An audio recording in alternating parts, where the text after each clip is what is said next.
Okay, MCOM, semester 4, part 2, corporate finance. Right? You have seen the disclosure of financial statement and all those things. But as per the requirement of 2013, what are we supposed to present in the financial accounting? उसमें सबसे पहला standard था अपना disclosure of basic policies, right? तो disclosure of accounting policies accounting standard 1 है, which is mandatory यानी कि compulsory as per the law. हर कंपनी को अपनी अकाउंटिंग पॉलिसीज उन्होंने किस हिसाब से अकाउंट्स बनाए हैं is compulsory required to be disclose by them.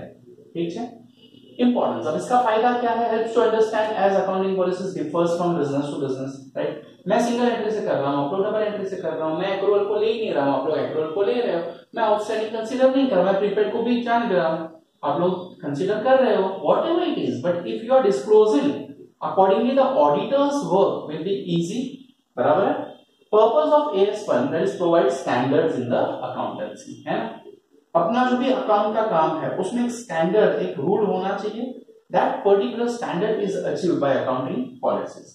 Fundamental assumption क्या है? तो going on concern, consistency and accrual as we have seen previously in part 1, बराबर है? डिस्क्लोजर ऑफ अकाउंटिंग assumption, क्या क्या assumptions आपने किए हैं, अगर फॉलो किया है कुछ, बराबर, तो वहां पे लिखना जरूरी है। डेप्रिसिएशन का मेथड, बराबर, what is the value you are considering, what is the method you are considering, is there any change in the method of depreciation, etc. whatever it is, it has to be written there. Meaning of AP, बराबर है? Accounting policies क्या है आपके लिए, वो आपने लिखना जरूरी है। देन नो सिंगल लिस्ट, ठीक है, जो भी है सिस्टमैटिक प्रेजेंट होना जरूरी है। एरियाज कौन से कवर होंगे? डेप्रिसिएशन है, गुडविल है, स्टॉक वैल्यूएशन है, एक्सेट्रा। करंट असेट्स में आपका जो भी है, फिक्स असेट्स में आपका जो भी, आप राइट ऑफ कर रहे हो तो कितना कर रहे हो, कैसे कर रहे हो, स्टॉक आप कौन से मेथड पे वैल्यू कर रहे हो, स्टॉक का एक अलग से शेड्यूल बना के दे देंगे। Basic rules in selection of an AP accounting policy आपने कौन सी ये की? Provide true and fair pure, right? Basic main target क्या है? अकाउंट जैसा है वैसा, जितना है उतना दिखना चाहिए। And for that you are recording things, बराबर? तो उसके लिए which policy you are following, freedom is up to you, but you have to disclose, correct?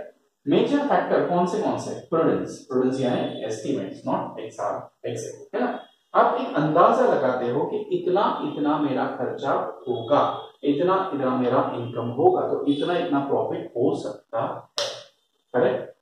Then substance over form, then materiality, जितना है उतना, जैसा है वैसा, right? Rules of AP, where is accounting policy, arithmetic progression मत बोलना, देखो मेरे मुंह में आ गया है।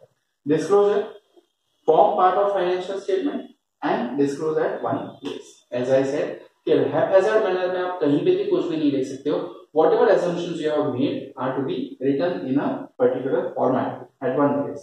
No remedy for wrong entry, गलती से कुछ गलती हो गई तो आप कुछ उसको करेक्ट करना पड़ेगा, है ना? फाइनेंशियल स्टेटमेंट, फाइनल अकाउंट, गलतियां कौन पकड़ेगा? अपना ऑडिटर, तब जरूरत पड़ती है ऑडिटर, बराबर?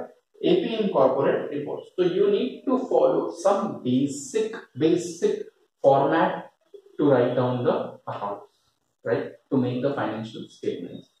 So financial statements, provision of Companies Act 2013, meaning क्या है? वही फाइनल अकाउंट अपने P&L and balance sheet. Prerequisites, you need to maintain all the books of accounts, ledger, journal, your vouchers, your receipts, your bills, everything, invoices, everything is to be maintained properly. Exception, अब ये final account का जो format है वो कौन सी companies को लागू नहीं पड़ेगा? तो एक बैंक, दो इंश्योरेंस, तीन any other company which is specified by the law, कि भाई ये अपनी नॉर्मल कंपनीज नहीं, charitable institutes and all those things, right? So insurance है, बैंकिंग है, company engage in generation of supply of electricity and any other company having power, okay? तो मैंने कहा charitable institutes. Then true and fair view, सही से सही information होना चाहिए अपने अकाउंट्स में, very good. Laying of FS, बराबर? Consolidation of FS, financial statements बनाना और उसको कंसोलिडेट करना। When two or more branches are there, that branches are merged up as a one business, right? Deviation from accounting standard, जो accounting standard आपने follow किए उसी हिसाब से चलना चाहिए या अलग होना चाहिए? उसी हिसाब से। एग्जम्पशंस, जो भी एग्जम्पशंस आपको अलाउ किए गए कायदे से वो भी अलग से लिख दो।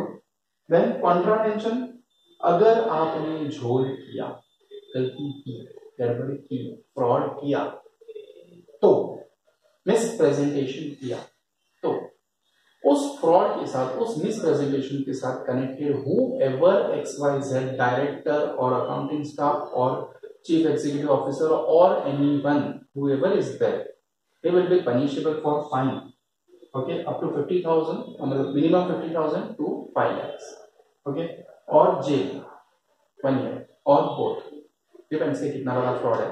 हाँ, अगर फ्रॉड से भी बड़ी आपकी पहचान है तो इसमें से कुछ नहीं, ठीक है, at least in our country, right. Then central government, हर बंदे को है ना इतना ये punishment. Then central government prescribe accounting standard, ICFA ने दिए हुए अपने को। ऑथेंटिकेशन कौन करेगा? तो चेयरमैन, बराबर है। एक बार फाइनल अकाउंट्स आपके बन गए तो उसको साइन करके बताना पड़ेगा हमने बनाया, तो हमने यानी किसके? कंपनी का chairman, 2 director, chief executive officer, chief finance officer and secretary. इतनी 5 साइन उस पे होती है नॉर्मली, अगर है ऑफिसर्स अपॉइंटेड तो। Chief executive officer and chief finance officer अगर आपका अकाउंट अपॉइंटेड है तो वो साइन करेगा, बाकी chairman, 2 directors and secretary, minimum those 4 signs are always there, ठीक है। अब शेड्यूल 3 के हिसाब से आपके फाइनेंशियल अकाउंट बनते। 1956 के एक्ट के हिसाब से it was schedule 6, but now it is schedule 3 as per 2013 वाला नया वाला काम, ओके। तो नया वाला काम, अब मोबाइल शायद हिलेगा थोड़ा क्योंकि ये वायर निकल गई, हाँ, मैं गिरा तो चलेगा, वो नहीं गिरना चाहिए, है ना। Then applicable from 1st April 2011, previously schedule 6, जैसा मैंने अभी भी बताया। अकाउंटिंग स्टैंडर्ड्स जो भी लिखे हुए उसी हिसाब से आपके अकाउंट्स बनेंगे। Vertical format, as I said the format in the previous one. PNL previously जैसे बताया वही आप लोग कर चुके हो, तो मैं ज्यादा डिटेल में नहीं जा रहा हूं उसके लिए, right. Appropriation, appropriations means the reserves and all those things. Company का जो भी प्रॉफिट है, how you are dealing with internally, are you transferring to the reserve, are you giving bonus shares, are you giving some dividend, interim dividend, whatever, how you are using your reserves, that information is dealt with in an appropriation account, ठीक है। तो appropriation means adjusting the profit internally. Notes, ये सब ऊपर के amount कैसे आए उसके लिए जो आप नोट्स बना रहे हो वो कैलकुलेशन। स्ट्रक्चर, जनरल इंस्ट्रक्शन पहले आएंगे, ठीक है। फिर पार्ट 1 आएगा, दैट इज बैलेंस शीट का फॉर्म, फिर बैलेंस शीट एक्चुअली बनेगी, ठीक है। फिर पार्ट 2 आएगा पीएनएल का फॉर्म, फिर पीएनएल एक्चुअली बनेगा, ठीक है, और आपकी नोट्स जो भी होगी, ठीक है। तो प्रिपरेशन का ये एक प्रॉपर फॉर्मेट है जिसके बाहर आप नहीं जा सकते, and you need to be aware about that. आगे जाके अगर कंपनी शुरू करोगे कोई, I will hope for the best, but you should be aware, that's the reason why I am going in so detail, and you should be aware to write the objectives also. Chalo, tatas and bye byes.